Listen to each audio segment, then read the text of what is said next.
We're going to convert between radical form and exponential form of expressions. We have our radical form, looks something like this.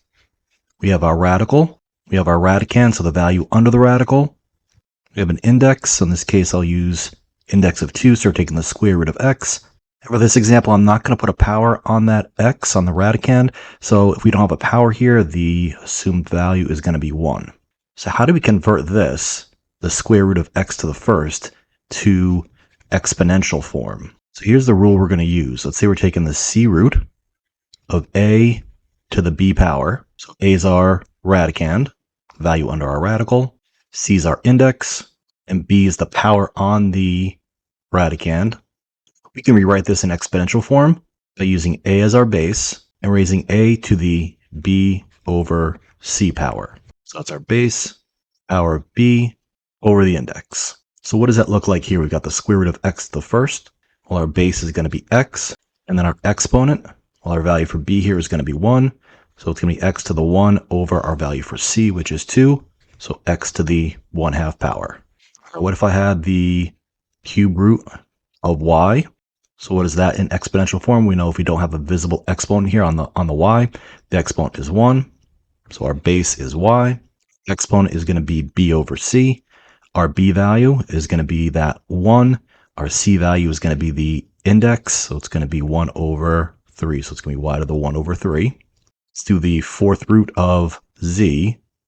Again, if we don't have a power on that z, it's going to be z to the first. So our base is z. We're going to have a fractional power. Our b value is 1, and our c value is 4. So we're going to have z to the 1 over 4.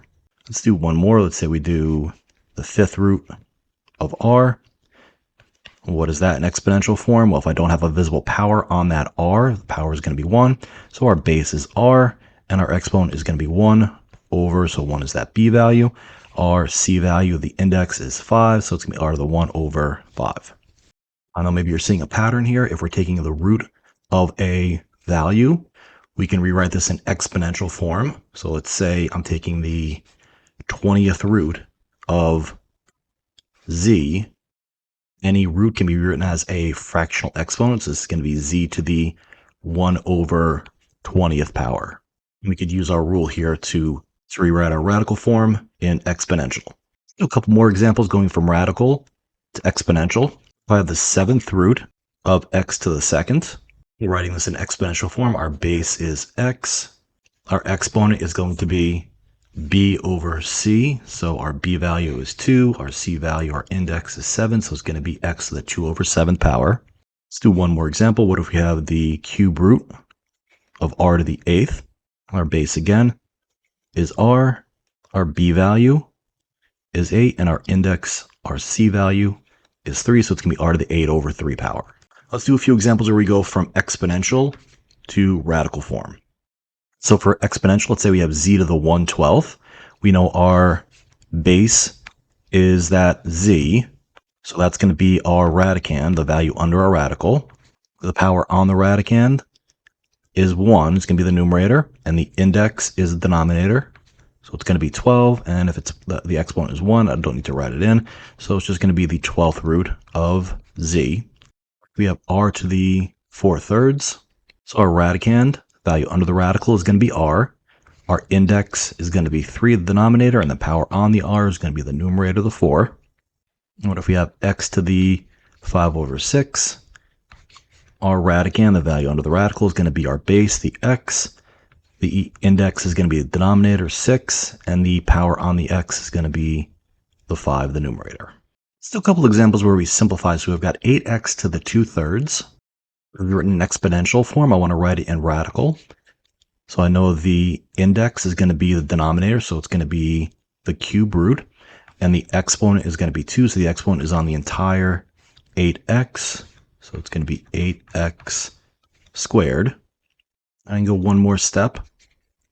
Take the cube root.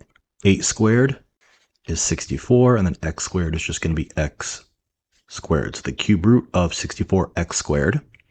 Number 2, let's do the fifth root of 81. I want to write this in exponential form. What's another way we can write 81? 81 is just 3 to the 4th power. So it's the fifth root of 3 to the 4th power.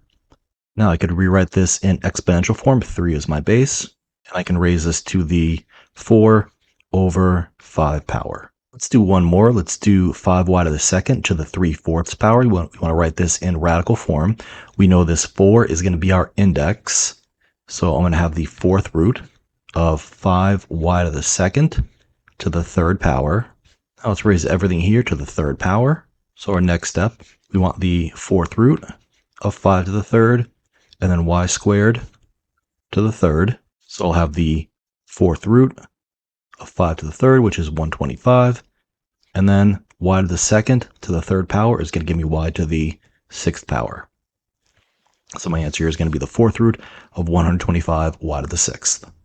So this video was on converting between radical and exponential expressions. I hope this video helped you understand this concept a little bit more. If you like this video, leave a like, comment, and subscribe. This is Nick from First Coast Math Clinic.